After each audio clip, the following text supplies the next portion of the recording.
আসসালামু আলাইকুম। এই দেখেন, কিছুদিন আগে দেখে এসেছিলাম চেরি ফুল, কত সুন্দর। আর এই দেখেন এখন চেরি ফলগুলো পাইতে গেছে আমার কাছে।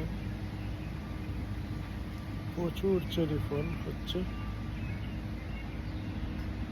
কত খাবে। এই দেখেন পুরা গাছটাই এমন, সবগুলা পাখিরা খাচ্ছে। কারণ এই গাছে কে উঠবে, অল্প যতগুলা নিচ থেকে পারা যায় ওইগুলোই আর কি খাবো। এই দেখেন প্রচুর চেরি ফল।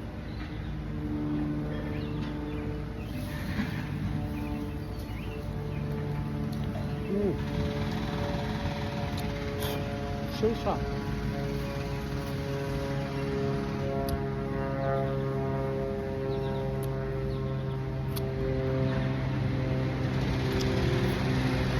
ওকে, আল্লাহ হাফিজ।